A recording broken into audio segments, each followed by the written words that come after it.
దేవుని నామమునకు స్తోత్రములు కలుగునుగాక. ఈ రాత్రికాల సమయంలో దేవుడు మరి మనలను ప్రేమించి గడిచిన ఫిబ్రవరి మాసం అంతయు అయిన బలిష్టమైన రెక్కల చాటున మనలను భద్రపరిచి ఉన్నారు. అందును బట్టి దేవునికి నా హృదయపూర్వకమైన వందనాలు తెలియజేస్తున్నాను. ఈ మార్చి మాసంలో ఈ మొదటి దినమందు దేవుని సన్నిధిలో ఆయనతో సహవాసం చేసే ధన్యత మనకిచ్చిన గొప్ప దేవునికి కృతజ్ఞతాస్తుతులు చెల్లించుకొనొచ్చు. మనం వాక్య ధ్యానంలోనికి వెళదాం. వాక్య భాగముగా లోకా సువార్త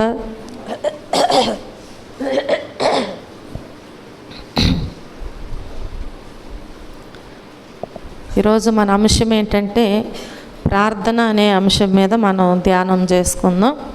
ప్రార్థన మన అంశం మీద ధ్యానం చేసుకుందాం.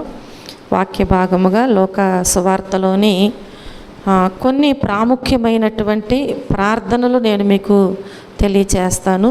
లోకా సువార్తలోని కొన్ని ప్రాముఖ్యమైన ప్రార్థనల గురించి మనం ఈరోజు ధ్యానం చేసుకుందాం. మొట్టమొదటగా మనం జ్ఞాపకం చేసుకుంటే లోకా సువార్త 18వ అధ్యాయము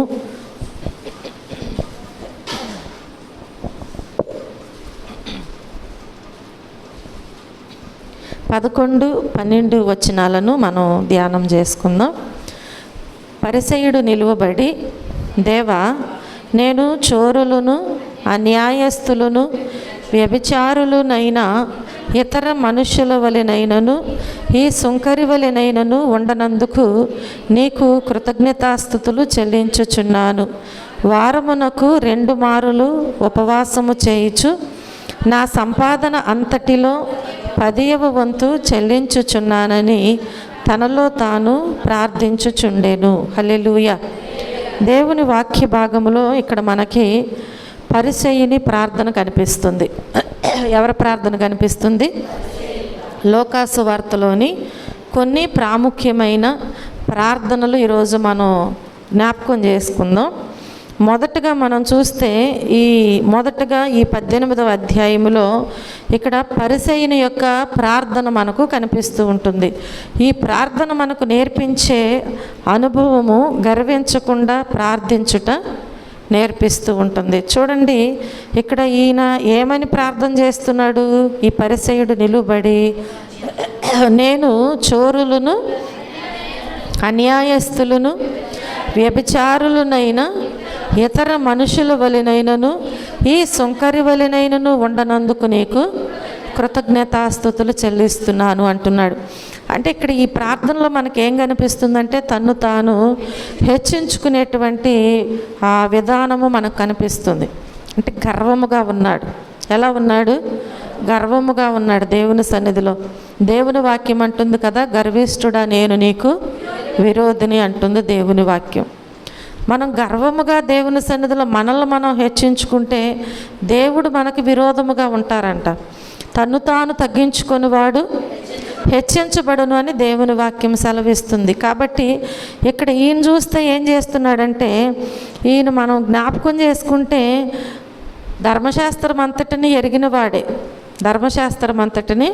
ఎరిగిన వాడే బాగుగా ధర్మశాస్త్రాన్ని పాటించేవారన్నమాట. కాబట్టి ఈ విషయంలో దేవుని దగ్గరకు ప్రార్థన చేయటానికి వచ్చాడు. కానీ వచ్చి ఏమని ప్రార్థన చేస్తున్నాడంట? దేవుని సన్నిధిలో నిలబడి దేవునితో మాట్లాడుచున్నాడు. ప్రార్థన అంటే దేవునితో మాట్లాడటం. ఏమని మాట్లాడుతున్నాడు? నేను చోరులను, అన్యాయస్తులను, వ్యభిచారులనైనా ఇతర మనుషుల వలెనైనను ఈ సుంకరి వలెనైనను ఉండనందుకు స్తుతులు చెల్లిస్తున్నాడు. ఎలాంటి వారితో పోలుస్తున్నాడు? చోరులు, అన్యాయస్తులు. అంటే భూమి మీద జీవిస్తున్నప్పుడు నాలో ఏ అన్యాయము లేదు అంటున్నాడు. ఏమంటున్నాడు? నాలో ఏ అన్యాయము లేదు. అలాగే వ్యభిచారుల వలె కూడా నేను ఉండట్లేదు అంటున్నాడు. ఎవరి వలె ఉండట్లేదు? వ్యభిచారుల వలె. అందరూ వ్యభిచారులే, కానీ నేను అలాంటి వాడను కాను అంటున్నాడు. వ్యభిచారము అంటే మనం జ్ఞాపకం చేసుకుంటే వ్యభిచారము చేస్తేనే పాపము అని కాదనమాట. దేవుని వాక్యములు ఏమంటుందంటే మోహపు చూపు చూసినా కానీ ఆ క్షణములోనే నీ హృదయములో అనుకున్న క్షణములోనే నీవు పాపము చేసినట్లంట. చూడండి ప్రియమైన దేవుని బిడ్డలారా, ఈయన ఎలా హెచ్చించుకుంటున్నాడంటే, నేను చోరుల లాంటి వాడను కాను, నేను అన్యాయస్తుల లాంటి వాడను, అంటే నేను న్యాయముగానే జీవిస్తున్నాను అంటున్నాడు. ఎలా జీవిస్తున్నాడంట? న్యాయముగానే జీవిస్తున్నాడు అంటున్నాడు. అలాగే వ్యభిచారుల లాంటి వాడిని కూడా నేను ఇతర మనుషుల వల్ల, ఇంకా ఈ లోకములో ఇతర మనుషులు ఎవరైతే ఉన్నారో వారిలో ఏ బుద్ధులైతే ఉన్నాయో ఆ బుద్ధులు నాకేవి లేవు. అసలు నేను ఎలాంటి వాడను అని కోరుకుంటున్నాడంటే, నేను న్యాయముగా ఉంటున్నాను అంటే అన్యాయస్తు లాంటి వాడిని కాదు అన్నాడంటే ఏంటి అర్థం? న్యాయవంతుడని. కాబట్టి వీరందరినీ పోల్చుకుని ఆయనతో కూడా నిలబడి దేవుని సన్నిధిలో ఉన్నటువంటి ఆ సొంకరి వైపు కూడా చూస్తున్నాడంట. ఈ సొంకరి వంటి వాడిని కూడా కాదయ్య, అలా ఉండనందుకు కూడా నీకు కృతజ్ఞతాస్తుతులు అని చెల్లిస్తున్నాడు. ఈ స్తుతులు దేవుడు ఆహ్వానిస్తాడా? చెప్పాలి.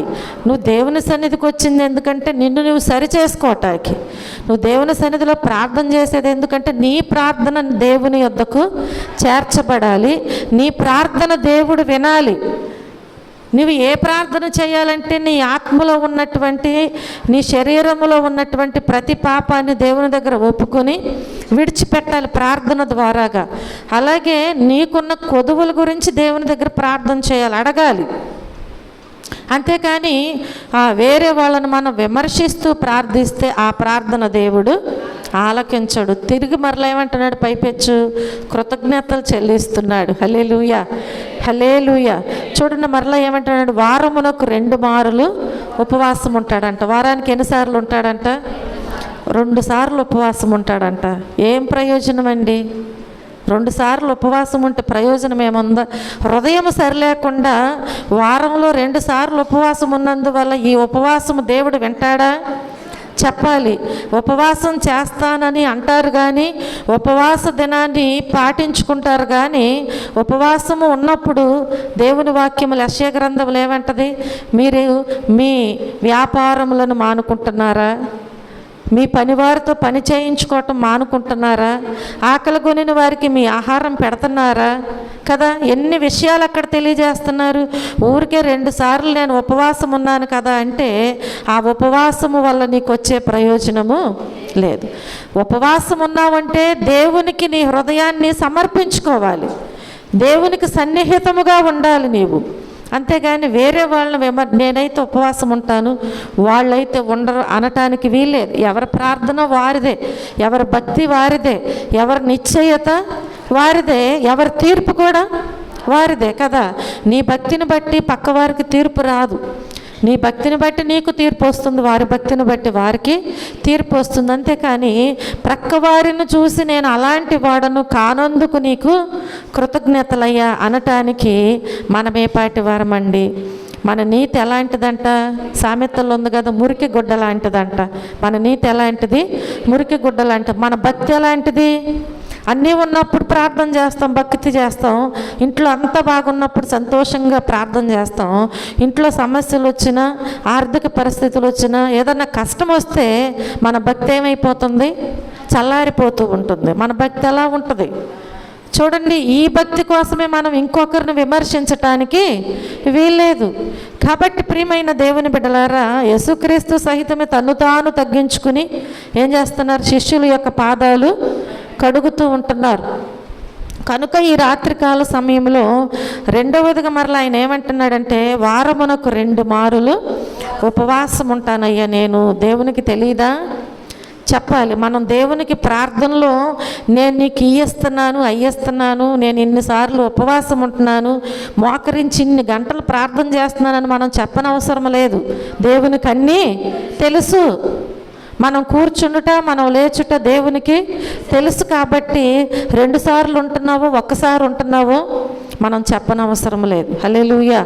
కాబట్టి ప్రియమైన దేవుని బిడ్డలారా, ఈయన 2 సార్లు ఉపవాసం చేయించు నా సంపాదన అంతటిలో 10వ వంతు చెల్లించుచున్నానని తనలో తాను ప్రార్థించుకుంటున్నాడంట. మంచిదే. ఉపవాసం ఉండటం మంచిదే. తన సంపాదన అంటే దేవుడిచ్చిన దానిలో నుంచి అంటే ధర్మశాస్త్రాన్ని పాటిస్తున్నాడు కదా, కాబట్టి ఇప్పుడు ఈయనేం చేస్తున్నాడు, దేవుడు చెప్పినట్లుగా తన సంపాదన అంతటిలో 10వ వంతు తీసుకెళ్ళి దేవునికి సమర్పిస్తున్నాడు. నిజమే, చాలా మంచిది, అది మనం పాటించాలి కూడా అవి.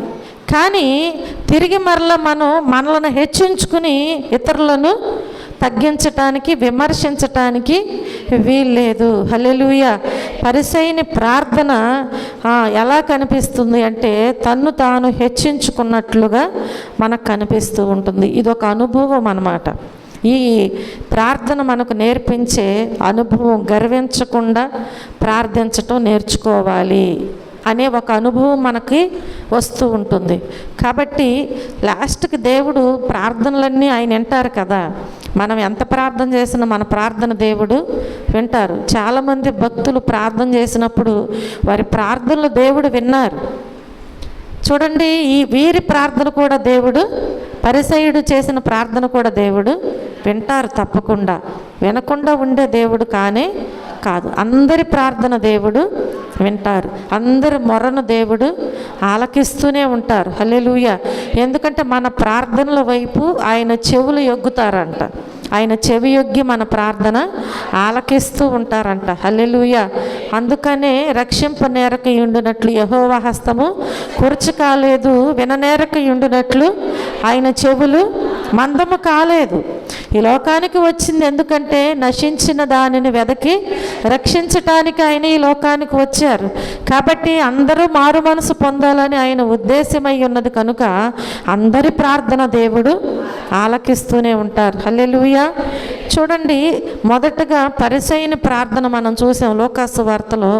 రెండవదిగా సుంకరి ప్రార్థన మనకు కనిపిస్తూ ఉంటుంది 13వ వచనములో. అయితే సుంకరి దూరముగా నిలుచుండి ఆకాశము వైపు కన్నులెత్తుటకైనను ధైర్యము చాలక రొమ్ము కొట్టుకొనుచు, దేవా పాపినైన నన్ను కరుణించుమని పలికెను. హల్లెలూయా. పరిసయ్యుడి ప్రార్థన మనం విన్నాం. ఇక్కడ చూస్తే సుంకరి ప్రార్థన మనకు కనిపిస్తుంది. ఇద్దరు కూడా ఒకే స్థలములో, ఒకే మందిరములో, ఒకే సమయంలో నిలబడి ప్రార్థన చేస్తున్నారు. అందుకనే ఆ ప్రక్కనున్న పరిసయ్యుడు వైపు, సుంకరి వైపు పరిసయ్యుడు చూపించి మరీ దేవుని దగ్గర ప్రార్థన చేస్తున్నాడు. అయితే ఈ సుంకరి ఏమని ప్రార్థన చేస్తున్నాడు, దూరముగా నిలుచున్నాడంట. దూరముగా నిలుచుండి దేవుని దగ్గర ప్రార్థన చేస్తున్నాడంట. ఏమనంటే ఆకాశము వైపు కన్నులెత్తుటకైనను ఆయనకు ధైర్యము చాలట్లేదంట. హల్లెలూయా. దేని వైపు? దేవుని వైపు కన్నులెత్తటానికి కూడా ఆయనకు ధైర్యము చాలట్లేదంట. అందుకని దేవుని సన్నిధిలో ఆ రీతిగా ప్రార్థన చేస్తున్నాడు. దేవా ఆకాశము వైపు కన్నులెత్తుటకైనను నాకు ధైర్యము చాలక దేవుని సన్నిధిలో రొమ్ము కొట్టుకుంటూ ఉన్నాడంట. హల్లెలూయా. హల్లెలూయా. చూడండి, ఆయన ప్రార్థనకు ఈయన ప్రార్థనకు ఎంత వ్యత్యాసము కనిపిస్తుందో. ఇద్దరూ ఒకే దేవునికి ప్రార్థన చేస్తున్నారు. ఇద్దరు ఒకే మందిరములో ఉన్నారు. ఒకే సమయంలో ప్రార్థన చేస్తున్నారు. కానీ అక్కడ ఒక చాలా వ్యత్యాసం మనకు కనిపిస్తుంది. ఏమని ప్రార్థన చేస్తున్నాడు, నాకు అసలు ధైర్యమే లేదయ్యా, ప్రభువా అని పిలవటానికి కూడా నేను యోగ్యుడను కానయ్యా అని చెప్పి రొమ్ము కొట్టుకుంటున్నాడంట దేవుని సన్నిధిలో. ఎందుకు మనకు ధైర్యము చాలదు? ఎందుకు మనము ఈ రీతిగా ఉంటున్నాము? ఎందుకు ఇలా మనం ప్రార్థన చేయాలి అంటే మనం పాపులమే. దేవుని ఎదుటకు వచ్చి నేను నీతిమంతుడిని, నాలో ఏ పాపము లేదనటానికి వీల్లేదు. అందరూ కూడా ఎలాంటి వారంట? అందరూ పాపము చేసిన వారు, నీతిమంతుడు లేడు, ఒక్కడనూ లేడని దేవుని వాక్యం సెలవిస్తే ఈయనేమంటున్నాడు పరిసయ్యుడు, అన్యాయస్తుల వలె నేను ఉండనందుకు, వ్యభిచారుల వలె నేను ఉండనందుకు, చోరుల వలె నేను ఉండనందుకు, ఈ సుంకరి వలె కూడా నేను. చూడండి, ఈయనేం చేస్తున్నారు అంటే సుంకరి తన పశ్చాత్తాపముతో మీ మందిరములో నిలబడటానికి కానీ, నిన్ను ప్రభువా అని పిలవటానికి కానీ, ప్రార్థన చేయటానికి నాకు ధైర్యము లేదయ్యా. అసలు దేవా పాపినైన నన్ను కరుణించుమని దేవుని దగ్గర ప్రార్థన చేస్తున్నాడు. హల్లెలూయా. ఎవరని ఒప్పుకుంటున్నాడు? ఎవరని ఒప్పుకుంటున్నాడు? నేను పాపినయ్యా. హల్లెలూయా. కాబట్టి దేవుని వాక్యములో అతిక్రమములు దాచిపెట్టువాడు వర్ధిల్లడు, వాటిని ఒప్పుకొని విడిచిపెట్టువాడు కనికరించబడతాడు. మనలో ఏ పాపము లేకపోతే యేసుక్రీస్తు వారు మానవునిగా ఈ లోకానికి రావలసిన అవసరము లేదు. మన కోసం, మన పాపాల కోసం ఆయన శిలువ మరణం పొందవలసిన అవసరము లేదు. మనం నీతిమంతులమైతే ఆయన ఎందుకు ప్రాణత్యాగం చేయాలి? ఆయన విలువైన రక్తాన్ని మన కొరకు ఎందుకు చిందించాలి? శిలువలో ఎందుకు ఆయన అంత బాధపడాలి? కాబట్టి ప్రియమైన దేవుని బిడ్డలారా, ఈ సొంకరి చేస్తున్నాడు కదా, నేను పాపిని ప్రభువు అంటున్నాడు. మనం పాపులమే. మనం ఇంకనూ పాపులమై ఉండగా ఆయన ఈ లోకానికి వచ్చి ఉన్నారు. హల్లెలూయా.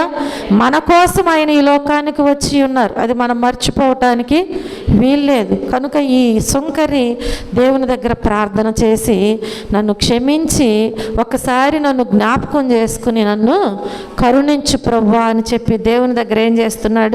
ప్రార్థన చేస్తున్నాడు. ఈ సుంకరి చేసినటువంటి ప్రార్థనలో మనకేమి నేర్పిస్తుంది?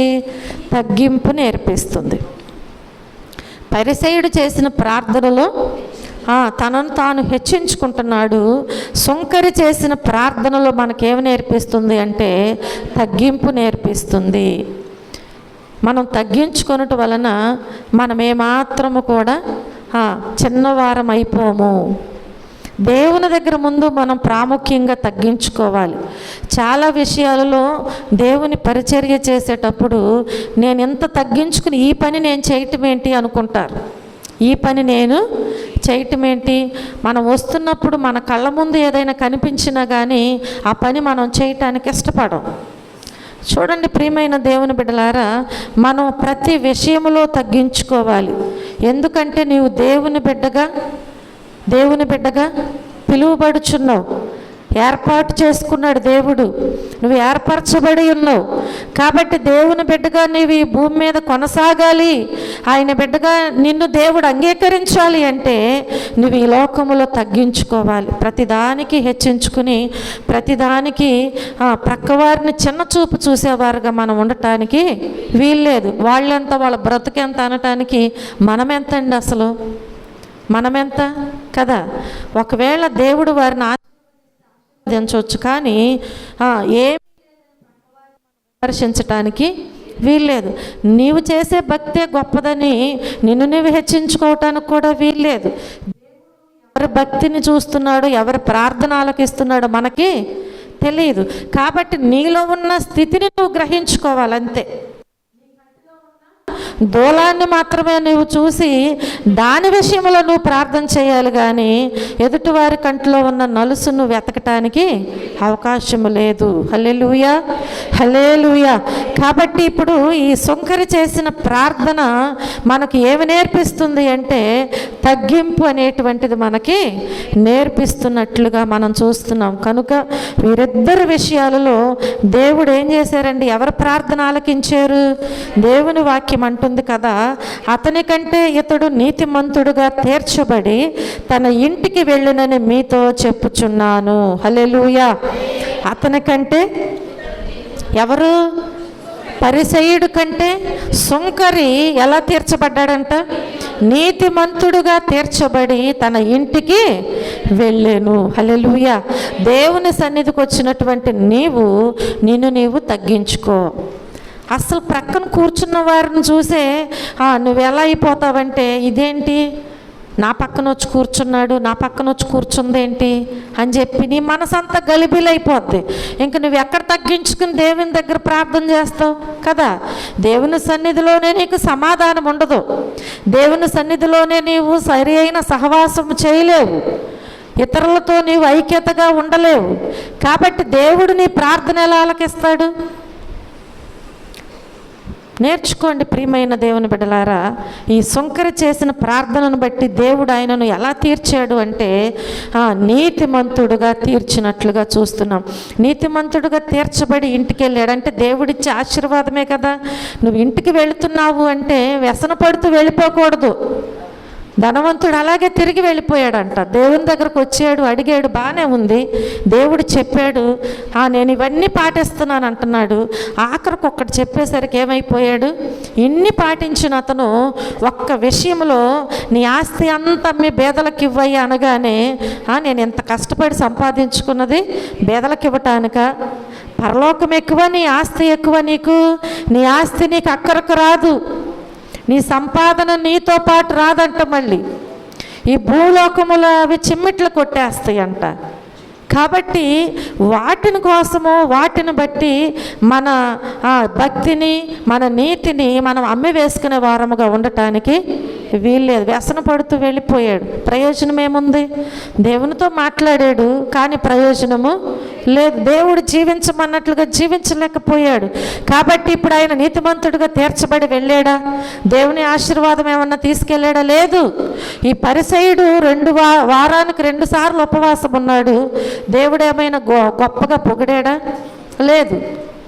చూడండి ప్రియమైన దేవుని బిడ్డలారా, చోర్ల వలె ఉండలేదు అన్నాడు, మంచిదే, కానీ దేవుడు పొగడలేదు కదా. అన్యాయస్తుల వలె నేను ఉండలేదు అన్నాడు, మంచిది, అలా ఉండాలి. నీతిగా యథార్థంగా భక్తి చేయాలి, మనం దేవుని ఆజ్ఞను అనుసరించాలి. కానీ ఎదుటి వారిని విమర్శించటానికి, నిన్ను నీవు హెచ్చించుకోవటానికి వీల్లేదు. అలా హెచ్చించుకోవటం బట్టి దేవుడిచ్చే ఆశీర్వాదాన్ని పోగొట్టుకున్నట్లుగా మనం చూస్తున్నాం. తన్ను తాను హెచ్చించుకొనివాడు తగ్గింపబడుననియు, తన్ను తాను తగ్గించుకొనివాడు హెచ్చింపబడుననియు దేవుడు అక్కడ చెప్పినట్లుగా వాక్యములో మనం చూస్తూ ఉంటున్నాం. హల్లెలూయా, హల్లెలూయా. చూడండి, 3వదిగా మనం చూస్తే 23వ అధ్యాయము, లోకాసు వార్తలో 23వ అధ్యాయము 42వ వచనములో చూస్తే దేవుని వాక్యం సెలవిస్తుంది కదా, యేసు నీవు నీ రాజ్యములోనికి వచ్చినప్పుడు నన్ను జ్ఞాపకము చేసుకొనుమనెను. హల్లెలూయా. ఇక్కడ ఎవరు కనిపిస్తున్నారు అంటే ఒక దొంగ కనిపిస్తున్నాడు మనకి. యేసుక్రీస్తు వారిని సిలువ వేశారు, అటువైపు ఇటువైపు 2 దొంగలను కూడా వేలాడదీశారు. చూడండి, ఒకవైపు ఉన్నటువంటి దొంగ దేవుని దగ్గర ప్రార్థన చేస్తున్నాడు. ఆ వేలాడ వేయబడిన ఆ నేరస్తులలో ఒకడైతేనేమో దేవుణ్ణి దూషించాడు, మరొక దొంగ అయితేనేమో దేవుని దగ్గర ప్రార్థన చేస్తున్నాడు. నీవు క్రీస్తువు కదా, నీవు రక్షించుకుని మమ్మల్ని కూడా రక్షించవచ్చు కానీ విమర్శిస్తున్నాడు ఒక దొంగ. కానీ మరొక దొంగ అయితే ఏమంటున్నాడు? రెండో వాడు వానిని గద్దిస్తున్నాడు. గద్దించి, నీవు కూడా అదే శిక్ష విధిలో ఉన్నావు కదా, దేవునికి భయపడవా ఇప్పుడన్నా నీవు కదా? రక్షణ పొందకముందు నీవు భయపడకపోవచ్చు, నీకు మరణకరమైన రోగం రాకముందు భయపడకపోవచ్చు కదా, నీ కుటుంబంలో నువ్వు అనుకోని సంఘటన జరగకముందు నువ్వు భయపడకపోవచ్చు, కానీ నువ్వు రక్షణ పొందేవు కదా, దేవుని దగ్గరకు వచ్చావు, ఇప్పుడన్నా భయపడవా? దేవుడు అడుగుచున్నాడు. ప్రియమైన దేవుని బిడ్డలారా, ఆ దొంగతో ఈ దొంగ మాట్లాడుతున్నాడు, నువ్వు ఇప్పుడన్నా దేవునికి భయపడవా? మనం చేసింది ఏంటి?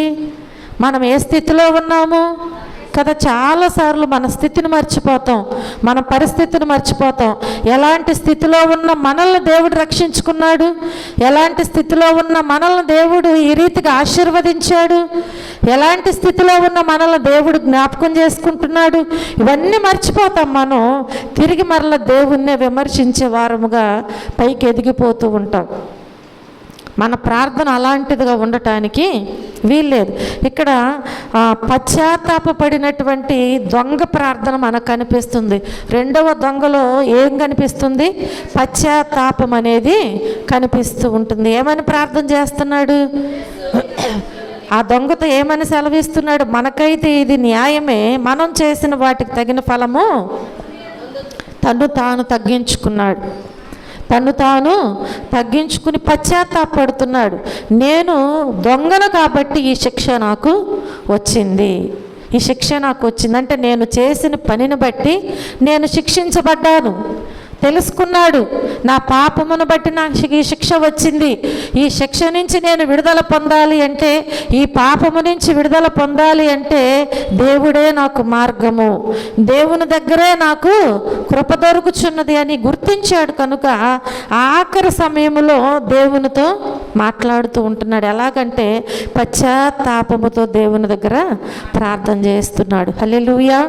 ఒక్కసారి జ్ఞాపకం చేసుకోమని అడుగుచున్నాడు. యేసు, నీ రాజ్యములోనికి వచ్చినప్పుడు నన్ను, ఆయన ఏమి నమ్ముతున్నాడు? యేసుక్రీస్తుకు ఒక రాజ్యం ఉంది, అదే పరలోక రాజ్యము. ఆయన ఆ రాజ్యములో ఉంటారు. కానీ ఈ లోకములో ఉన్న పాపులకు, దేవుని మాట వినకుండా బ్రతికిన వారికి వేరొక స్థలం ఉంది.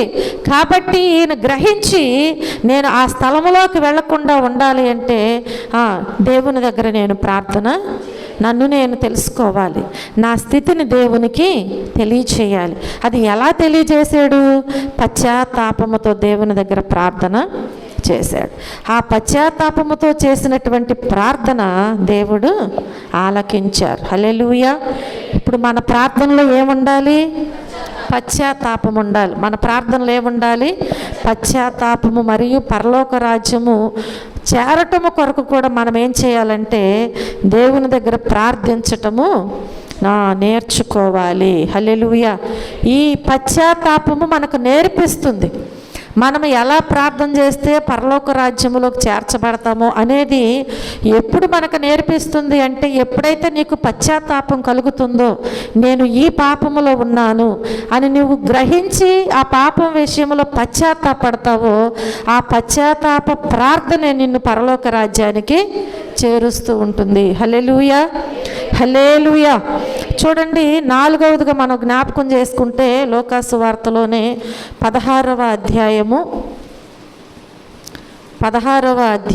24వ వచనములో మనం చూస్తే, తండ్రివైన అబ్రహామా, నా యందు కనికరపడి తన వ్రేలి కొనను నీళ్ళల్లో ముంచి నా నాలుకను చల్లార్చుటకు లాజరును పంపుము, నేను ఈ అగ్ని జ్వాలలో యాతన పడుచున్నానని కేకలు వేసి చెప్పెను. హల్లెలూయా, హల్లెలూయా.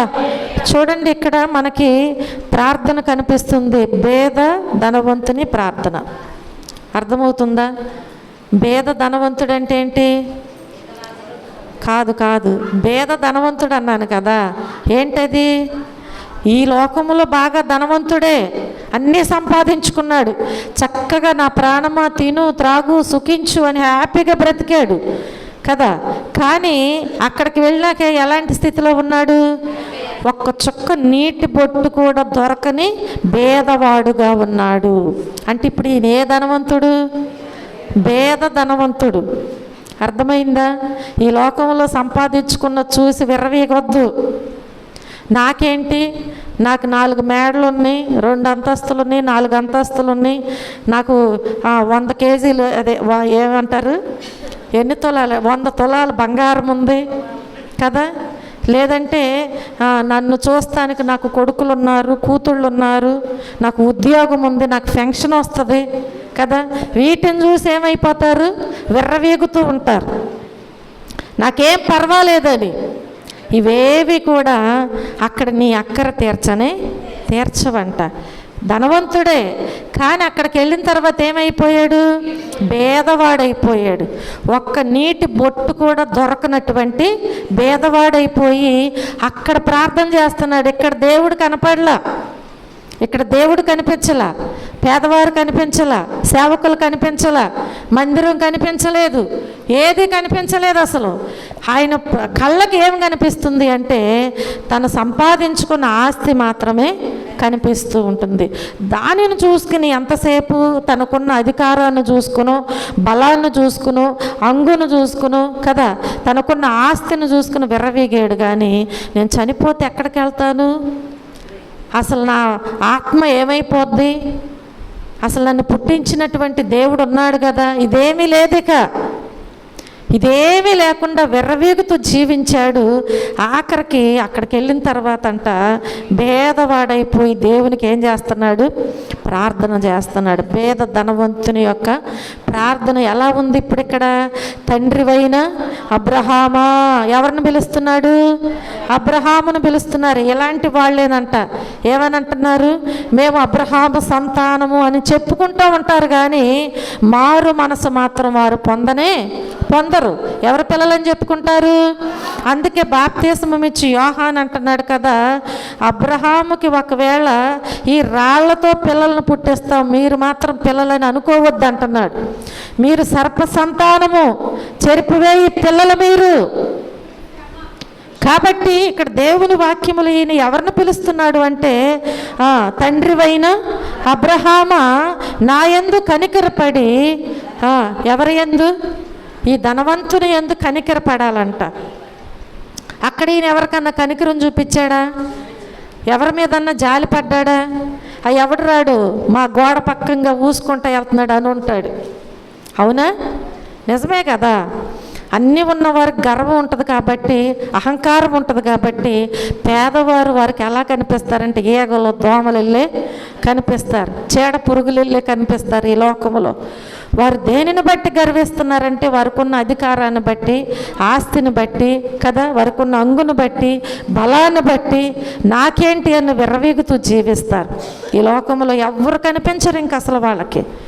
ఇప్పుడు ఈయన ఎవరిని పిలుస్తున్నాడంటే అబ్రహాముని అంటున్నాడు, అయ్యా కనికరపడయ్యా, ఒక్కసారి నా మీద కనికరపడు ప్రభువా అబ్రహామా అని చెప్పి ప్రార్థన చేస్తూ అంటున్నాడు కదా. ఒక్కసారి కనికరపడి తన వ్రేలి కొనను నీళ్ళల్లో ముంచి నా నాలుకను చల్లార్చటానికి ఎవరిని పంపించాలంట? లాజరును పంపించాలంట. అక్కడే ఉన్నాడుగా. బ్రతికినప్పుడు పైనేమో మేడ మీద నువ్వు ఉన్నావు, కిందేమో నీ గోడ ప్రక్కనే ఉన్నాడు కదా, కురుపులతో బాధపడుతూ కదా. ఎవరన్నా ఏదన్నా ఒక రొట్టె ముక్క పెడితే తిని నీతి న్యాయంగా బ్రతుకుతున్నాడుగా, ఎంతో బాధలు అనుభవిస్తూ. అప్పుడు జ్ఞాపకం రాలేదు, కనీసం ఆయన బల్ల క్రింద పడిన రొట్టె ముక్క కూడా పెట్టలేదు అప్పుడు. చూడండి ప్రియమైన దేవుని బిడ్డలారా, అలాంటి లాజరునంట ఇప్పుడేం చేయాలంట? పంపించాలంట. దేనికోసం? ఒక్క నీటి బొట్టు కోసం. ఆ చిటికిన వేలు నీళ్ళల్లో ముంచి తీసుకెళ్తే అక్కడికి వెళ్ళొద్దు అసలు. ఆ బొట్టు చెప్పాలి. అసలు ఎంత వెళ్తుంది పోనీ వెళ్తే కదా. అంత బొట్టిచ్చిన నాకు చాలయ్యా, నా నాలుక చల్లార్చబడుతుందయ్యా. ఎందుకనంటే అగ్ని జ్వాలల్లో యాతన పడుచు ఉన్నాడంట. చాలామంది అంటారు కదా, పరలోకం ఉందో లేదో ఎవడికి తెలుసు, నరకం ఉందో లేదో ఎవడికి తెలుసు అంటారు చాలామంది. ఈ లోకంలో దేవునికి ఇష్టలుగా బ్రతకరు. మారు మనసు పొంది రక్షించబడినాక దేవుని ఆజ్ఞను అనుసరించరు, దేవుడు నడవమన్నట్లుగా నడుచుకోరు, బ్రతకమన్నట్లుగా బ్రతకరు, వారి ఇష్టానుసారంగా తిరుగుతారు. తీసుకున్న బాప్తీసానికి న్యాయము చెయ్యరు, ఖచ్చితంగా నరకానికి వెళ్ళిపోతారు అంతే. వాక్యం చెప్తుంది. ఎక్కడికి వెళ్తారు? నరకానికే. ఎందుకని? ఎన్నిసార్లు గద్దిస్తాడు దేవుడు? ఎన్నిసార్లు గద్దించినా వినకపోతే దేవుడు ఊరుకుంటాడా? చెప్పాలి. ఆ ధనవంతుడికి దేవుని వాక్యం ఎప్పుడు ఎక్కడ వినపడకుండా ఉందంటారా? యేసుక్రీస్తు వారు ఆ రీతిగా అన్ని మార్గాల గుండా వెళ్ళుచు ఆయన బోధిస్తున్నారు కదా. అంతమంది ప్రజలు ఆయనను వెంబడిస్తున్నారుగా. అందరూ మేలులు పొందుకుంటున్నారు, అందరూ స్వస్థతలు పొందుకుంటున్నారు, కానీ దేవుడు ఆయనకి ఎప్పుడు కనిపించలా, ఎప్పుడూ యేసుక్రీస్తుని తలుచుకోలేదు. ఇప్పుడు ఆ అగ్నిలో ఉండి యాతన పడుచు కేకలు పెడుతున్నాడంట అబ్రహాము కోసం. నీ రొమ్మును ఆనుకుని ఉన్న లాజరును ఒక్కసారి పంపించయ్యా. అది కుదరని పని, అది కుదరనటువంటి పని. ఒకవేళ చనిపోయిన తర్వాత చూసుకోవచ్చులే అని నువ్వు అనుకుని భ్రమలో నువ్వు బ్రతికేస్తే ఈ అగ్నిలో నీవు యాతన పడవలసిందే. వాక్యం సెలవిస్తుంది. భయపడు దేవునికి, దేవుని వాక్యానికి భయపడి బ్రతుకు. నీవు ఈ లోకములో ధనము కోసము, దేనికోసము, నీ అక్కరుల కోసము నువ్వు పాపము కోసం పరుగులెత్తుకుంటూ తిరగొద్దు. ధనము సంపాదించుకోవటానికి దేవుని విడిచిపెట్టి నువ్వు పరుగులెత్తొద్దు. దేవునితో కలిసి నీవు సహవాసము చెయ్యి. నీకు ఏ కొదువు ఉందో దేవుణ్ణి అడుగు, దేవుడు నీకు ఇస్తాడు తప్పకుండా. మన కష్టార్జితాన్ని దేవుడు ఆశీర్వదిస్తాడు. హల్లెలూయా. అది రూపాయే కావచ్చు. నువ్వు న్యాయంగా బ్రతుకు, యథార్థంగా బ్రతుకు, భయభక్తులు కలిగి జీవించు. నీ రూపాయిని దేవుడు 10 రూపాయలుగా ఆశీర్వదిస్తాడు. హల్లెలూయా. దేవుడు ఈ లోకములో నీకు ఆశీర్వాదం ఇస్తాడు. చనిపోయిన తర్వాత నీ ఆత్మ పరలోకములో అత్యధికముగా ఆనందిస్తూ ఉంటుంది. ఆ కృప నీవే నీ ఆత్మకు ఇవ్వాలి. చూడండి ప్రియమైన దేవుని బిడ్డలారా, ఈ పేద ధనవంతుని యొక్క ప్రార్థన అన్ని అవకాశాలు సమయం అంతా గడిచిపోయిన తర్వాత ప్రార్థిస్తున్నాడు. ఈ ప్రార్థన ఒక అనుభవం అన్నమాట. అంత అయిపోయిన తర్వాత దేవుని దగ్గరకు వస్తే ఉపయోగం లేదనేటువంటి అనుభవం ఇది. రోగం వచ్చి ఆ రక్తస్రావ రోగము కలిగినటువంటి స్త్రీ ధనవంతురాలని చెప్పి యేసుప్రభు వారు ఆ మార్గము గుండా అనేక మార్లు వెళుచున్నా ఎప్పుడు దేవుని దగ్గరకు వెళ్ళాలని అనుకోలేదు కదా. ఆ ధనం ఉండంతసేపు హాస్పిటల్ చుట్టే తిరిగింది. అదంతా అయిపోయిన తర్వాత ఇప్పుడు ఆరోగ్యము లేదు, చూపించుకోవటానికి ధనము లేదు. ఇప్పుడు గుర్తొచ్చాడంట దేవుడు. మనం ఏం చేస్తామంటే తెలివిగా మనకు మలుచుకుంటాం దీన్ని. అప్పుడైనా దేవుడు స్వస్థపరిచాడు, కానీ ఆమెకుందేమో అవకాశం, నీకు లేదు. దేవుడు నీకు ఆయన సత్య సువార్తను ఎంతగానో విరివిగా నీకు వినిపిస్తున్నాడు. దేవుడు అనేక రీతులుగా దేవుడు హెచ్చరిస్తున్నాడు. అప్పుడు ఆమెను హెచ్చరించకపోవచ్చు దేవుడు. కాబట్టి ఒక మారు దేవుడు క్షమించాడు, స్వస్థపరిచాడు. నిన్ను దేవుడు క్షమించి నీకోసం ఈ లోకానికి వచ్చారు. ఆయన నీకోసం మరణించారు. కాబట్టి మరలా నీకోసం మరణించటానికి ఆయన సిద్ధముగా లేరు. జ్ఞాపకం చేసుకోండి ప్రియమైన దేవుని బిడ్డలారా, ఈ పేద ధనవంతుని యొక్క ప్రార్థన మనము నేర్చుకోవాలి, అనుభవంలోనికి రావాలి. అంత అయిపోయిన తర్వాత ప్రార్థన చేస్తే మార్పులు చేర్పులు ఏమి ఉండవు అనేటువంటి జ్ఞానము మనకి కలగాలి అని చెప్పి నేను మీకు తెలియచేస్తూ ఉంటున్నాను. అలాగే 5వదిగా మనం చూస్తే లూకాసు వార్త 13వ అధ్యాయము 25, 26 వచనాల్లో చూస్తే, ఇంటి యజమానుడు లేచి తలుపులు వేసిన తరువాత మీరు వెలుపల నిలిచి తలుపు తట్టి, అయ్యా మాకు తలుపు తీయమని నారంభించినప్పుడు ఆయన మీరెక్కడి వారో మిమ్మును ఎరుగునని ఉత్తరము మీతో చెప్పును. అందుకు మీరు, నీ సముఖమందు మేము తిని త్రాగుచుంటిమే, నీవు మా వీధులలో బోధించితివే. అర్థమైందా? ఇక్కడ చూస్తే తెలివి కలిగిన ప్రార్థన ఇది. ఏ ప్రార్థన? తెలివి కలిగిన మనం కూడా ఇదే ప్రార్థన చేస్తాం. నేను రక్షణ పొంది 40 సంవత్సరాలు అయింది, 30 సంవత్సరాలు అయింది. వాళ్ళకంటే సీనియర్ని, వీళ్ళకంటే నీ సీనియర్ అక్కడేవి ఉపయోగం లేదు. ఈ లోకంలో ఒకవేళ సీనియారిటీని బట్టి జీతం పెంచవచ్చేమో, కానీ దేవుని దగ్గర నీ సీనియారిటీ తనం ఎందుకు పనికిరా, తీసి పక్కన పెడతాడంట దేవుడు. దేవునికి కావలసింది నీ హృదయంలో మార్పు లేకుండా ఎన్ని సంవత్సరాలైనా ఉపయోగం లేదు.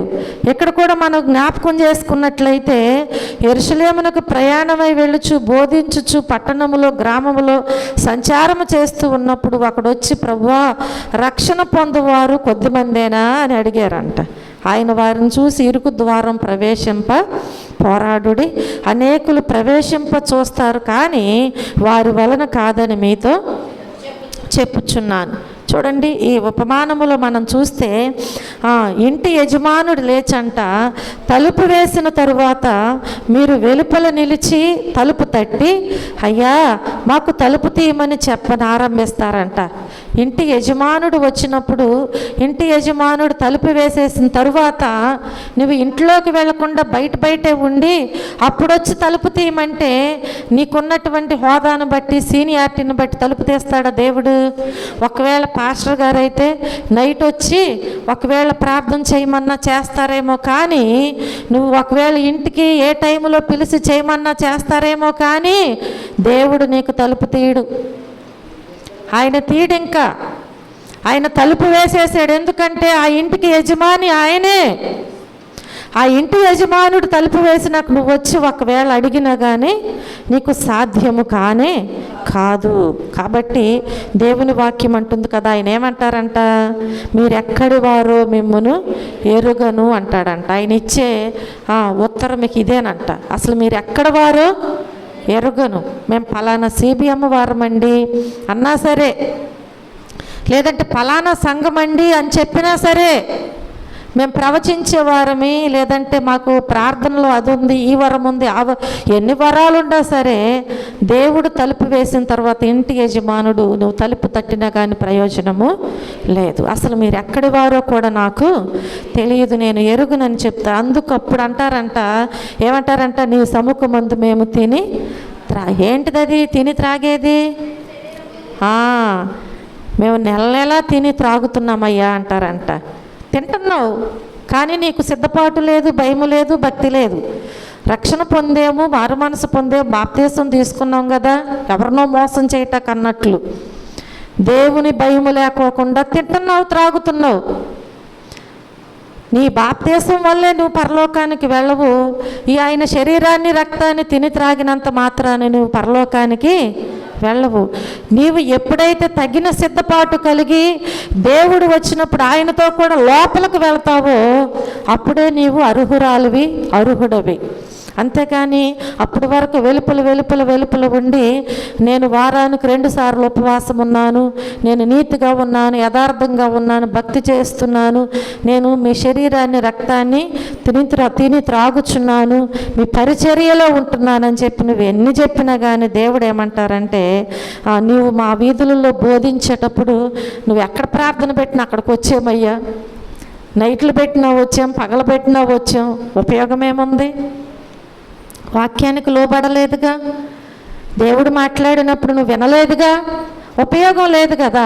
నువ్వు తలుపులు వేసిన తర్వాత ఎన్ని చెప్పినా కానీ నీకు తలుపు తీయటానికి ఏమాత్రము కూడా అవకాశము లేదు అని దేవుని వాక్యం మనతో మాట్లాడుచున్నది. కాబట్టి కొన్నిసార్లు మనం కూడా ఏం చేస్తామంటే తెలివైన వారం అనుకుని దేవుని దగ్గర ప్రార్థన చేస్తూ ఉంటాం. ఏ ప్రార్థన?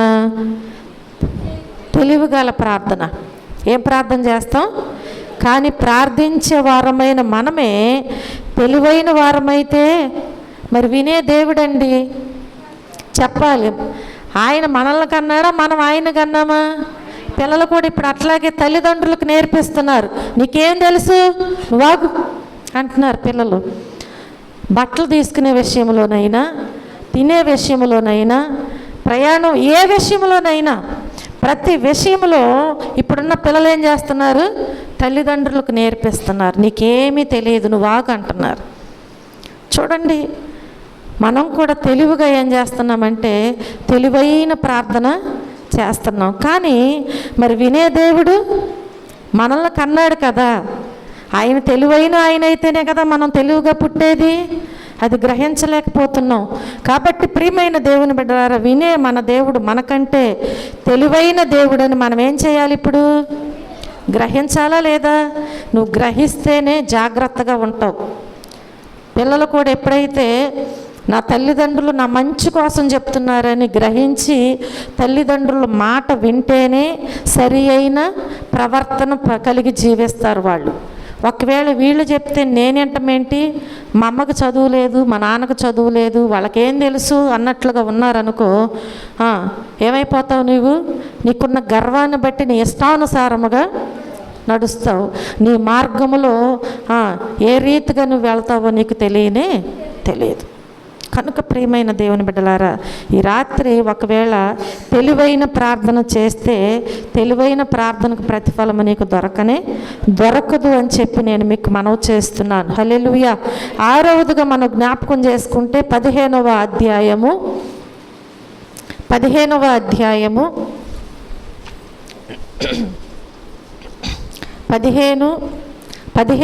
వచనము నుంచి మనం చూస్తే, అదంతయు ఖర్చు చేసిన తరువాత ఆ దేశమందు గొప్ప కరువు రాగా వాడు ఇబ్బంది పడసాగి వెళ్ళి ఆ దేశస్థులలో ఒకని చెంత చేరెను. అతడు పందులను మేపుటకు తన పొలములోనికి వానిని పంపెను. వాడు పందులు తిను పొట్టుతో తన కడుపు నింపుకొన ఆశపడెను గాని, చూడండి ప్రియమైన దేవుని బిడ్డలారా, వానికి ఏమీ ఇయ్యలేదు. అయితే బుద్ధి వచ్చినప్పుడు వాడు, నా తండ్రి యొద్ద ఎంతోమంది కూలివాండ్రకు అన్నము సమృద్ధిగా ఉన్నది, నేనైతే ఇక్కడ ఆకలికి చచ్చిపోవచ్చున్నాను అంటున్నాడు. ఇక్కడ ఎవరి ప్రార్థన కనిపిస్తుంది? పందులను మేపేవాని ప్రార్థన కనిపిస్తుంది. ఇప్పుడు ఈయన చేసే పని ఏంటి? మనం చదివిన వచనాల్లో ఏం చేస్తున్నాడు చూడండి. చక్కగా ఒక తండ్రికి కుమారుడు మంచిగా తండ్రి పెంచి పెద్దవాడిని చేశాడు, చదివించాడు,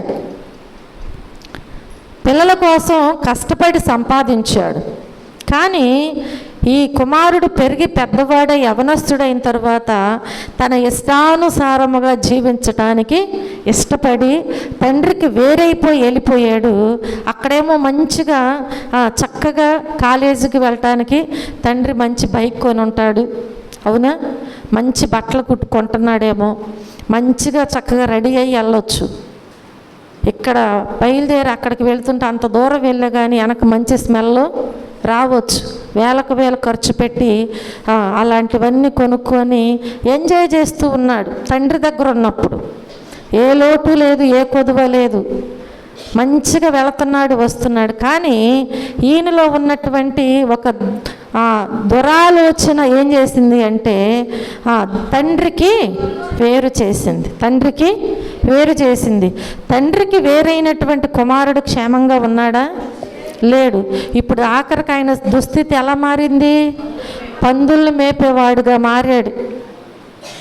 ఏం మేపుతున్నాడు? గేదెలను కాదు, గొర్రెల్లో మేకల్లో కాదు. ఏం మేపుతున్నాడు? మనం అసహ్యించుకునేటువంటి పందుల్ని మేపుతున్నాడు. పందులు ఏం తింటాయండి? ఎక్కడికి తీసుకెళ్ళాలి వాటిని కదా? పందుల్ని ఏమైనా నీళ్లతో కడిగి చక్కగా కట్టేస్తారా? చూడండి ప్రియమైన దేవుని బిడ్డలారా, ఎలాంటి దుస్థితి వచ్చిందో.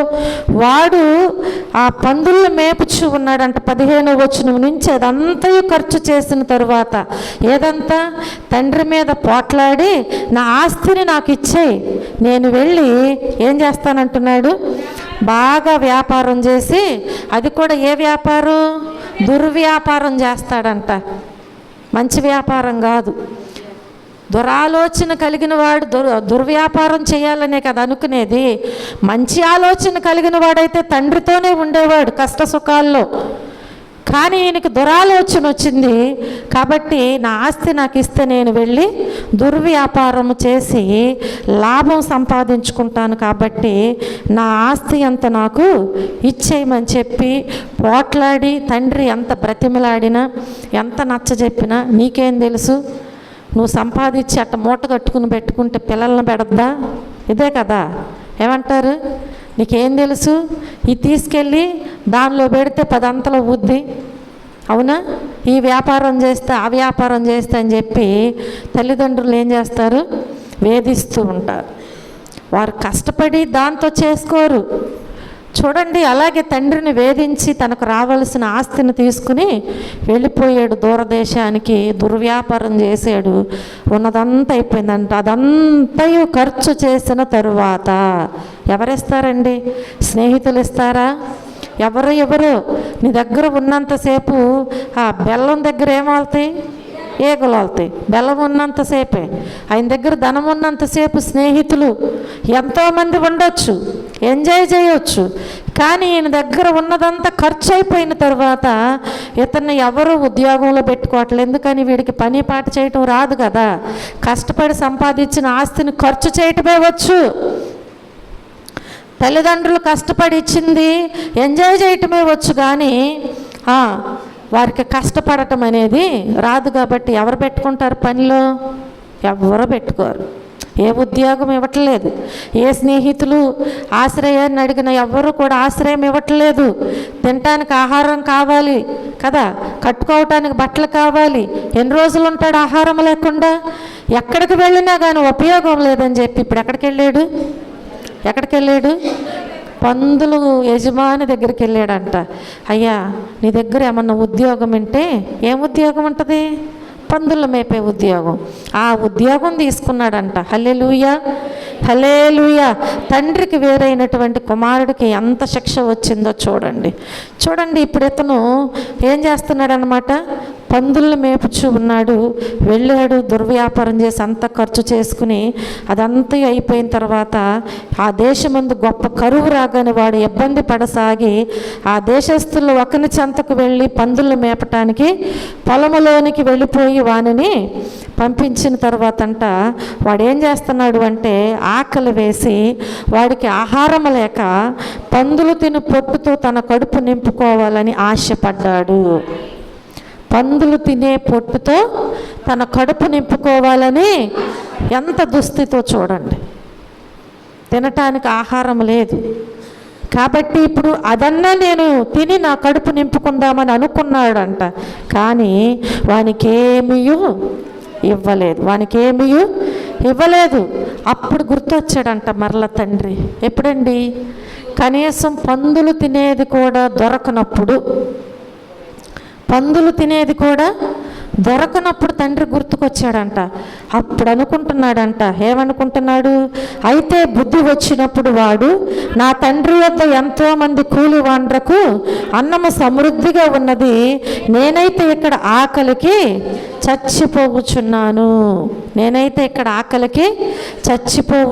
అంటే ఇంకెన్ని రోజులు బ్రతుకుతాడో, ఎన్ని గంటలు బ్రతుకుతాడో వాడికి తెలియదు. అలాంటి ఆకలితో ఉండబట్టే పందులు తినే పొట్టు కోసం పోరాడుతున్నాడు. కాబట్టి ఇప్పుడు ప్రార్థన చేస్తున్నాడు. పందులను మేపువాని ప్రార్థన ఇది. ఎవరి ప్రార్థన? పందులను మేపువాని ప్రార్థన. ఎప్పుడు అంటే బుద్ధి వచ్చినప్పుడు మార్పు తీసుకొస్తుంది. ఒక మనిషికి బుద్ధి వస్తేనే మార్పు తీసుకొస్తుంది. బుద్ధి లేనంతసేపు తనలో మార్పు అనేది ఉండదు. అసలు మార్పు రాదు. అది భర్త అవ్వచ్చు, భార్య అవ్వచ్చు, బిడ్డలు అవ్వచ్చు, ఎవరైనా కావచ్చు. ఈ లోకంలో బుద్ధి వస్తేనే వారిలో ఒక మార్పు వస్తుంది. నేను కష్టపడిందంతా త్రాగి వ్యర్థం చేసుకుంటే నా బిడ్డల పరిస్థితి ఏంటి, నా భార్య పరిస్థితి? బుద్ధి రావాలి. వస్తేనే దానికి వేరే కష్టార్జితాన్ని కుటుంబం కొరకు వాడతారు. అయ్యో, నా పిల్లల కోసం, నా భర్త కోసం నేను ఉదయాన్నే లేచి కష్టపడాలి, నేను ఆహారం సిద్ధం చేయాలి. బుద్ధి వస్తేనే ఇంటిని కట్టుకోగలుగుద్ది. బుద్ధి లేకపోతే ఏం చేస్తుంది? పెరుగుకుంటూ ఉంటుంది. కాబట్టి బుద్ధి ఉంటేనే పిల్లలకు తల్లిదండ్రుల మాట వింటారు. బుద్ధి లేకపోతే వారి ఇష్టానుసారంగా పెడచెవిని పెడుతూ తిరుగుతూ ఉంటారు. కనుక ప్రియమైన దేవుని బిడ్డలారా, బుద్ధి మార్పును తీసుకువచ్చుద్ది. ఆ మార్పును తీసుకువచ్చినటువంటి, ఆ మార్పుతో వచ్చినటువంటి ప్రార్థన ఎక్కడికి వెళ్తుంది? తండ్రి దగ్గరకు చేర్చబడుతుంది. హల్లెలూయా. ఇప్పుడు ఈ మార్పు, ఈయనకు బుద్ధి వచ్చింది, ఈ బుద్ధిలో ఒక మార్పు వచ్చింది. ప్రార్థన చేశాడు, తిరిగి ఎక్కడికి వెళ్ళాడు? ఇప్పుడు తండ్రి దగ్గరకు వెళ్ళాడు. హల్లెలూయా. తండ్రి త్రోసివేశాడా? త్రోసివేయలేదు. కాబట్టి నీకు బుద్ధి వచ్చినట్లయితే, నీవు బుద్ధి తెచ్చుకున్నట్లయితే దేవుని దగ్గర నువ్వు ప్రార్థన చేయి. గొప్ప మార్పు కలిగి, అదే దేవుడికి కావాలి. బుద్ధి లేని వారంగా ఈ లోకంలో ఉండవద్దని దేవుడు హెచ్చరిస్తున్నాడు. బుద్ధి కలిగి గొప్ప మార్పు తెచ్చుకుని దేవుని దగ్గర నీ స్థితిని బట్టి ప్రార్థన చేయి. ఆయన నిన్ను హక్కున చేర్చుకుంటారు. అలాంటి స్థితిలో ఉన్న కుమారుడిని విడిచిపెట్టల తండ్రి. దూరం నుంచి చూశాడంట. బుద్ధి లేనివాడుగా వెళ్ళిపోయాడు కాబట్టి నా కుమారుడికి ఎప్పుడు బుద్ధి వస్తుందా, ఎప్పుడు తిరిగి నా యొద్దకు వస్తాడని ఎదురు చూస్తూ ఉన్న తండ్రి కంట కుమారుడు దూరముగా ఉండగానే చూసి ఏం చేస్తున్నాడంట? పరిగెత్తుకుంటూ వెళ్ళి తండ్రిని కుమారుడిని కౌగులించుకుని ముద్దు పెట్టుకున్నాడంట. హల్లెలూయా, హల్లెలూయా. ఆ సమయంలో ఎక్కడి నుంచి వచ్చాడు చెప్పాలి? ఎక్కడి నుంచి వచ్చాడు? పందుల దగ్గర నుంచి వచ్చాడు. సరే, పందుల మేపితే ఎక్కడన్నా దూరంగా కూర్చొని వచ్చాడా? పందులతో అవి తినే పొట్టు కోసం పోట్లాడి ఆ స్థితిలో ఉండి వచ్చాడు. కంపు కొట్టుకొనొచ్చు. అయితే దేవుడు నీకు మార్పు వచ్చినప్పుడు నీ కంపును చూడడు. ఎందుకని? ఈ కంపు వద్దు, దీని వలన ప్రయోజనం లేదు, ఇది బుద్ధిహీనమైనదని నువ్వు తెలుసుకున్నావు కదా. నీలో వచ్చిన మార్పును చూస్తాడు కానీ నీ శరీరానికి నీ వస్త్రాలకున్న మలినాన్ని దేవుడు చూడడు. నువ్వు మార్పు వచ్చి దేవుని దగ్గరకు వచ్చి ప్రార్థన చేస్తే నీకు కలిగినటువంటి ఆ రోత జీవితాన్ని అంతటిని దేవుడు తీసివేస్తాడు. హల్లెలూయా. ఆయనకు చక్కని చెప్పులు తొడిగించాడు, బంగారపు ఉంగరం తొడిగించాడు కదా, మంచి వస్త్రాలను ఇచ్చాడు, గొప్ప విందుని చేశాడు.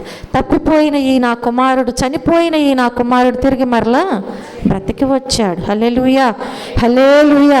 మన ప్రార్థన దేవుని దగ్గరకు చేర్చబడాలి అంటే మనకు బుద్ధి రావాలి, బుద్ధి కలగాలి. బుద్ధి కలిగి మార్పు కలిగి మనం ప్రార్థన చేస్తే మన దేవుడు తప్పకుండా మన ప్రార్థన ఆలకిస్తారు. 7వదిగా మనం చూస్తే లూకాసు వార్త 8వ అధ్యాయము 37-8 వచనాల్లో మనం జ్ఞాపకం చేసుకుంటే,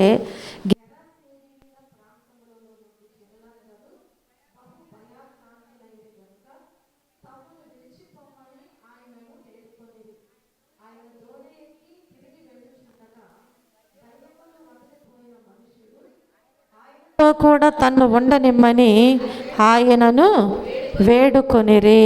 హల్లెలూయా, హల్లెలూయా. చూడండి ప్రియమైన దేవుని బిడ్డలారా, మనం జ్ఞాపకం చేసుకున్నట్లయితే దేవుని వాక్యములో మనకి ఒక విషయం తెలియజేయబడుచు ఉంటుంది. ఈ గెరాసేనీల దేశానికి ఆయన ఒడ్డున దిగినప్పుడంట ఆ ఊరి వాడొకడు ఆయనకు ఎదురుగా వస్తున్నాడంట. ఆ ఊరివాడు అక్కడ ఆయనకు ఎదురుగా వచ్చాడంట. వాడు ఎలాంటి స్థితిలో ఉన్నాడంటే, యేసు ప్రభు వారు వస్తున్నారు కదా, నా ఇంట్లోకి చేర్చుకుందామని ఆహ్వానించడానికి కదా ఆయన వచ్చేది. ఏ స్థితిలో ఉన్నాడు? దయ్యములు పట్టిన స్థితిలో ఉన్నాడు. ఈ దయ్యములు పట్టిన వాడంట ఆడు బహుకాలము నుండి ఏమాత్రం కూడా బట్టలు కూడా కట్టుకోవట్లా. బహుకాలము నుండి బట్టలు కట్టుకోవట్లా, మనుషుల్లో ఉండట్లేదు, ఇంట్లో ఉండట్లేదు, సమాజంలో ఉండట్లా. ఎక్కడుంటున్నాడు? సమాధులలోనే ఉంటున్నాడు. ఇంటిలో ఉండివాడు కానే కాదంట వాడు. కాబట్టి వాడు యేసుక్రీస్తు వారు ఎప్పుడైతే ఆ ఒడ్డున దిగి వస్తున్నారో వెంటనేనంట వీడేం చేస్తున్నాడు? ఎదురు వెళ్ళుచు ఉన్నాడంట. ఎవరు గుర్తిస్తున్నారు దేవుణ్ణి కదా? దయ్యాలు కూడా యేసుక్రీస్తుని గుర్తిస్తున్నారు. కాబట్టి దయ్యాలు దేవునికి భయపడుతున్నాయి, కానీ ఆయన రూపంలో సృష్టించబడిన మనుష్యుడు భయపడట్లేదు. ప్రియమైన దేవుని బిడ్డలారా, వాడు ఎలా వస్తున్నాడు అంటే ఆ యేసుక్రీస్తును చూసి కేకలు వేసి ఆయన ఎదుటకు సాగిలపడి అంటున్నాడంట. పరిగెత్తుకుంటే ఆయన దగ్గరికి వెళ్ళి ఆ దేవుని దగ్గర ఎలా ఉన్నాడంట? సాగిలపడ్డాడంట. దేవుని దగ్గర సాగిలపడి, యేసు సర్వోన్నతుడైన దేవుని కుమారుడా, నాతో నీకేమి అంటున్నాడు. ఈయన ఎవరి కుమారుడని తెలుసుకున్నాడు? సర్వోన్నతుడైన దేవుని కుమారుడని తెలుసుకుని, అసలు నువ్వెందుకు వచ్చావయ్యా, నాతో నీకు ఏంటి, ఎవరి కోసం వచ్చాడని వాళ్ళకి తెలిసిపోయింది. మనమేం చేస్తామంటే ప్రార్థన అందరి కోసం కదా, వాక్యం అందరి కోసం కదా అని అనుకో. ఏంటో నా గురించే చెప్పినట్టుంది ఏంటి వాక్యం అన్నట్లుగా అనుకుంటాం. లేదంటే మరి కొన్నిసార్లు ఈ వాక్యం పలానా వాళ్ళకైతే బాగా సూట్ అవుతుంది అనుకుంటాం. కానీ ఈ దయ్యములు పట్టిన వాడు ఆ స్థితిలో ఉండి కూడా నా కోసమే వస్తున్నాడు దేవుడని గుర్తించాడు. గుర్తించి దేవునితో మాట్లాడుతున్నాడు. నాతో నీకేమీ, నన్ను బాధపరచుకోమని నిన్ను వేడుకొనుచున్నానని కేకలు వేస్తున్నాడంట. చూడండి ప్రియమైన దేవుని బిడ్డలారా, ఆ సమయంలో దేవుడు ఏమాత్రము కూడా ఆయన్ని విడిచిపెట్టే దేవుడు కాదు కదా. తనను స్వస్థపరిచాడు. చక్కగా అతనిలో ఉన్నటువంటి ఆ దయ్యములను దేవుడు ఏం చేశాడు? ఆ పందుల్లోకి వెళ్ళినట్లుగా ఆజ్ఞాపించాడు. చూడండి, అతను స్వస్థ చిత్తుడైనట్లుగా దేవుని వాక్యములో మనము చూస్తూ ఉంటున్నాం. హల్లెలూయా, హల్లెలూయా. ఇప్పుడు దయ్యములను వదిలినటువంటి వాని ప్రార్థన మనకెక్కడ కనిపిస్తూ ఉంటుంది? దయ్యములను వదిలినటువంటి వాని యొక్క ప్రార్థన మనకు కనిపిస్తుంది. ఏమని? గెరాసేనీయుల ప్రాంతములో నుండి జనులందరూ కూడా బహు భయాక్రాంతులైపోయారంట. కాబట్టి తమ్మును విడిచిపొమ్మని ఆయనను వేడుకుంటున్నారు. ఇలాంటి స్థితిలో ఉన్నటువంటి వీనిని స్వస్థపరచటము, ఇతను వెళ్ళి దేవుని యొక్క పాదాల దగ్గర కూర్చోవటము, ఈ పరిస్థితి అంతా చూసి వీరందరూ కూడా ఏమైపోతున్నారంట? భయపడిపోతున్నారంట. అక్కడ ఉన్నటువంటి వారందరూ కూడా భయపడిపోవచ్చున్నారంట. భయపడిపోయి ఏమంటున్నారు? మమ్మల్ని విడిచిపెట్టి త్వరగా నువ్వు వెళ్ళిపోయా అని చెప్పి వేడుకుంటున్నారు. ఆయన దోణి ఎక్కి తిరిగి వెళ్ళుచుండగా దయ్యములను వదిలిపోయిన మనుషుడు ఆయనతో కూడా తన్ను ఉండనిమ్మని ఆయనను వేడుకొనెను. దయ్యములను విడిచిపోయిన తరువాత దేవుని దగ్గర ప్రార్థన చేస్తున్నాడు. ప్రభువా, నేను నీతోనే ఉంటానయ్యా, నన్ను నీతో చేర్చుకో ప్రభువా ప్రార్థన చేస్తున్నాడు. మనలో ఉన్నటువంటి పాప జీవితాన్ని విడిచిపెట్టిన తర్వాత, ఇది రోత అని తెలుసుకుని విడిచిపెట్టిన తర్వాత, మనం దేవునితో సహవాసం చేయాలనుకున్నప్పుడు దేవుని దగ్గర నన్ను చేర్చుకో ప్రభువా, నేను నీతోనే ఉంటానయ్యా అని మనం ఒడంబడిక చేసుకుని ప్రార్థన చేయాలి. కానీ ఊరికే ప్రార్థన చేసుకుని బాప్తీసం తీసుకుని తర్వాత మరలా యథావిధిగా మనం లోకంలో కొట్టుకొని పోవటానికి వీల్లేదు. అలా కొట్టుకుపోతున్నావంటే నువ్వు చచ్చిన దానితో సమానం.